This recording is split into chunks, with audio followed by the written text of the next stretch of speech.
Today on the podcast, we're going to go deep on DeepSeek. I know, not a great pun, but this is something that obviously everyone has been talking about lately, and it has wiped off hundreds of billions of dollars off the US stock market with a grand conspiracy from hedge funds. Nvidia has collapsed their stock price. So much has happened. I think it was the single biggest stock price wipeout of any individual stock that happened to Nvidia with all of this. So we're going to get into all of it, what people are saying, and why I think that a lot of this is quite overblown, and some areas that I think are actual big breakthroughs from all this. So let's get into it. Let's say DeepSeek is a ChatGPT competitor that is coming out of. I wanted to give just a 2-second overview of what it's capable of. So it's got an LLM model like ChatGPT, fantastic. They just released their reasoning model, which is like the O1 in ChatGPT, which is like the best model. And when it came out, they put it up against all of the other AI models in the AI model arena, and it did quite well. In fact, it was like out of 100, it was like 1 point behind O1. So pretty much on par exactly with O1 as far as the quality of the outputs. So this thing's really good. How did they get it this good? First, I wanted to just quickly say, I played around with DeepSeek, and you probably heard a bunch of people say this. It's good at a lot of things. It's got internet search capabilities, which is fantastic, and it's obviously censored by the Chinese government. So those are kind of the two big things. And just quickly to illustrate that point, I asked it, who killed JFK? It goes through all of its reasoning, which is great. It's searching the web, it's looking at Wikipedia, a bunch of other places. Then it says, the assassination of President John F. Kennedy remains one of the most scrutinized events in modern history. And then it's like the official conclusion is that Lee Harvey Oswald was the lone assassin. It goes through all the reasons why. Then it says the controversies and conspiracies, and it goes through some of the controversies in regards to the CIA and the FBI, and how Oswald took a trip to Mexico City where he visited the Soviet and Cuban embassies. He left a threatening note at the FBI headquarters, but they destroyed it. The CIA never reported to the FBI that he went, whatever, all of the conspiracy stuff that's crazy about this whole story. They put it on there. And I think that's fantastic. Great, fine. This is kind of like one of those controversial American moments.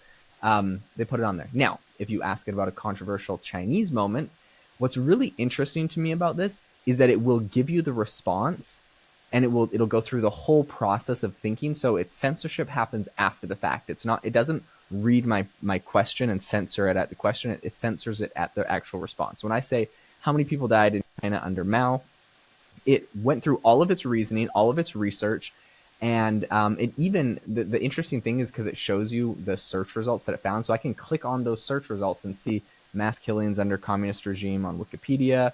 I can look at the Great Chinese Famine. I can look at death and repression under Mao. There's all of these different, like, Wikipedia list, all the stuff, all of the data and search results are still there, and you can actually click on them. So that's interesting. That's not been censored. And then it actually wrote its full response to me, which was like between 40 and 80 million people died. It was very controversial. This was during the People's Revolution. Like, so it wrote this whole thing out, and I read it, and then immediately after it finished typing it out, it instantly disappeared and got replaced by a, sorry, that's beyond my current scope. Let's talk about something else. This is the same thing if you ask about Tiananmen Square, if you ask about Xi Jinping, if you ask about the CCP being anything negative about it. If you ask it about, I asked it earlier today, like, who Tank Man was from China, and it gave me the whole response, and then it disappeared and said, sorry, that's beyond my current scope. So evidently DeepSeek is Chinese and censors anything that is not Chinese, but it just does it in such a obvious way. It's kind of mind-blowing that they would allow, I don't know, it's just weird to me, it's just weird. So anyways, it seems like it's way too on the nose and confusing how people could trust, like, what all, it's not even a conspiracy. Like, what other ideologies are they, suppressing? Like, we always complain with ChatGPT being like politically biased and stuff, and then like putting stuff in there. And then ChatGPT is like, no, that's just the training data, and that's just what it said, and whatever. There's like all those arguments. That's the argument we're having here. We're straight up having this. Sorry, that's beyond my current scope. Let's talk about something else. Like, it's clearly censored. Okay, so that's the big controversy with DeepSeek. Now let's talk about what has happened from DeepSeek. So DeepSeek came onto the scene. Really phenomenal model. Like, this thing's powerful. It's just as good as ChatGPT. For the responses, it's way cheaper because they let it be open source, so people can host it locally on their device, which, even though it's censored by China, locally hosted on your device, the good thing about that is that none of the data that you put in there is sent to China. When you go to the DeepSeek website like I'm on right now, and I ask this question and I'm logged in with my profile, it's now making a profile of me, sending it to some data center in China. It's like I'm probably getting added in China of people that have asked 5 questions that are quote unquote beyond their scope, right? So I'm probably added to some Chinese list. I probably can't visit the country anytime soon. You run it locally on your own computer, you're totally good. And yeah, that's totally fine. So that's the cool thing about the model, other than using it, where it's accessing them. So this all was created by a hedge fund in China that does quantitative trading. And what's interesting about this is when they released it, they said, we spent $5.5 million to train this whole model. And, we're spending billions of dollars with these top American companies, hundreds of millions of dollars to do the training runs for OpenAI, Anthropic, and a bunch of these other players. So it's like, how does it cost us $100 million or $300 or $400 million and it only costs you $5 million? This essentially tanked the price of Nvidia. If you look at the price of Nvidia, it went from trading at around $142 a share, crashed all the way down to $117 a share. It was a 18 or 19% drawback collapse in the price, which wiped out like I think it was like $200 to $400 billion in market cap. Crashed a bunch of other stocks like AMD as well that also saw some pretty steep dives. Now, the interesting thing with all of this, AMD also saw, some big crashes as well. The interesting thing with all of this is, if you look at Nvidia today, after that big, crash, and the reason why it crashed was like, well, Nvidia sells chips to train AI models, but all of these big AI companies have so many chips now, if they can all cut their costs by 30x by following DeepSeek, because DeepSeek published the papers on how they did it, like, then they're not going to need to buy any more chips, and Nvidia is going to crash. No one's going to buy chips anymore, and it's going to crash. Okay, that was yesterday's news with like a 17-18% drop. Today we're back up 8%, and I am proud to say, did buy the dip yesterday. Not financial advice. I bought it at about $120, $121. We're about $128. So I didn't get the absolute bottom, but got it before it gave a rally. I mean, my prediction here is that this is all overblown, and I'll give you all of the reasons why. But again, not financial advice. Just that's what I did. Just FYI. Full transparency. So the interesting thing here, recently we had a U.S. tech mogul, Palmer Luckey, inventor of Oculus and Anduril, said, DeepSeek is legitimately impressive, but the level of hysteria is an indictment of so many. The $5 million number is bogus. It's pushed by a Chinese hedge fund to slow investment in American AI startups, service their own shorts against American titans like Nvidia, and hide sanction evasions. America is a fertile bed for psyops like this because our media apparatus hates our technology companies and wants to see President Trump fail. We have so many useful idiots uncritically reporting Chinese propaganda because on some level they want it to be true. They love seeing hundreds of billions of dollars wiped off of the market cap of our largest companies. Okay, this is Palmer Luckey. Now, a couple things to break out here. First of all, I've seen a lot of analysis on this $5 million number, and virtually everyone says it is impossible to train with $5 million. They break down exactly how many chips this hedge fund allegedly had that trained this, because apparently it's just a side project this hedge fund did. So it's like, oh yeah, we just have a random hedge fund. It's just a random side project for $5 million and it's crushing all your billion-dollar companies. So that's kind of what scared the stock market. As this is becoming increasingly less credible, that's why we're seeing an 8% rally on Nvidia today, and people are pretty much not believing it, like Palmer's saying. So they're looking at how many chips they have, and they're saying even with that amount of chips, like that would have been, like $100 million fund, much more than $5 million. So the reason why they reported the $5 million number one, this hedge fund legitimately did take out short positions on Nvidia and others, verified. So they took out short positions, announced this crazy $5 million number, watched Nvidia crash, and I'm hoping or assuming cashed in, because I don't think that it'll stay crashed forever. So I'm assuming they try to cash in on a 17% crash that they caused from this. which is still like if that was all the hedge fund did, if this was a side project to crash Nvidia 17%, and like that was the only goal of this, that was still, obviously like a major incredible heist, because they had to train an entire AI model to get as good as ChatGPT. So I don't think that's the only thing they did. This probably just like, oh, this will fund more chips. We'll just short them, fund more chips. What's actually happening with the chips, in addition to that he mentioned here, as far as hiding sanctions and sanction evasion, is what a lot of people have been bringing up, which is the fact that DeepSeek has Nvidia apparently is selling about 25% of all of their revenue is selling chips to Singapore. Now, Singapore, of course, is right next to China. Singapore does not have any, doesn't have any sort of stipulations. China, we're banning the most advanced chips from being shipped to China because we want to maintain an AI, edge. But there's no problem with, Singapore. So really what's happening is shipping the chips to Singapore companies who are reselling them to Chinese companies. So that's why, 25% of Nvidia's revenue goes to Singapore. That's not happening. It's actually 25% going to China.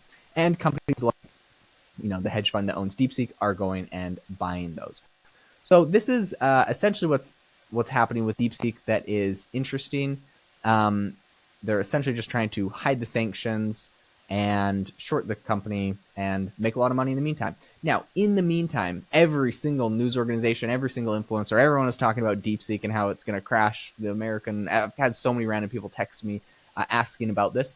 What's interesting to me about all of this is just the fact that it's become so popular that now tons of people are using it. It became the #1 app on the App Store, DeepSeek. And like, definitely if it's cheaper, you can make a this. But what was really funny that happened was that DeepSeek itself yesterday got so overwhelmed by new user signups on their app that they actually stopped any Americans or anyone from anywhere other than a Chinese phone number from signing up for the DeepSeek app, which is pretty funny because obviously they need to use Nvidia chips to run this AI model, and they don't have enough bandwidth to run the AI model, so they had to block it from people. So what would the solution be? Well, the solution would be for them to buy more chips from Nvidia. So I don't think this is a very good narrative. Nvidia is crashing and dying when literally one of the this huge breakout AI company doesn't even have enough chips to run their stuff. They're gonna have to pay Nvidia more money. So I think Nvidia is gonna keep making a ton of money. I think some really cool things that Palmer Luckey said was DeepSeek is legitimately impressive. This is true. It is legitimately impressive. They are doing some legitimate things where they saved a ton of compute. They really optimized a lot of things with how they trained their model, with how they use a whole bunch of these mini micro models, how they reverse engineered OpenAI's reasoning capabilities and built it in. And it's really cool how it shows you the reasoning capabilities. You see it, whereas with OpenAI, they hide it so you can't see it. So DeepSeek is doing a lot of really impressive things. It's not actually like open source, but they do allow people to take the model and run it themselves. It's not open source because we don't have all the model weights and we don't have all of the data that goes along with that, and it's not technically open source, but they are allowing you to take the model, to run the model, giving you certain weights and information about it. So that is, it seems generous. You have companies like Meta that everyone's like, oh my gosh, Meta was supposed to do this with Llama, they didn't do it. OpenAI was supposed to be an open source company and they didn't do it, and now we're relying on this Chinese company to do it. So I will give them some credit for a lot of that they've done, and the fact that they've come up with the papers that they've written on some really impressive things they've optimized. Now, the thing about it is, whenever everyone's saying like DeepSeek is going to be the end of American AI and it's so over. We even had like Trump give a press conference yesterday, and David Sachs, the head of AI and crypto in America, has been tweeting about DeepSeek all day long. And there, in my opinion, this is actually an incredible moment that's going to catalyze, it's going to be a catalyst for America and American economy. Up until this point, we've had essentially to be more competitive. So that's my belief. And the reason is because up until this point in the United States, we've had a bunch of big players, right? We had Anthropic, we have OpenAI, we have Meta, we have Google. All of these companies are working towards developing really impressive LLM models. Now, we've had this competition, but I don't think we've been as the fastest and best we can because we focus on a lot of things in America that are American culture. I'm sure some people will disagree with me on this, but my opinion, how how biased is it, and well, we can't let it say this, or we can't let it be offensive to these groups, or we can't let it do this, and we have like Google being accused of being a woke AI and generating historically inaccurate photos of black people that were Nazi soldiers. Like, ridiculousness, just ridiculousness has been a focus. It's not just purely on making these models the best they possibly can be.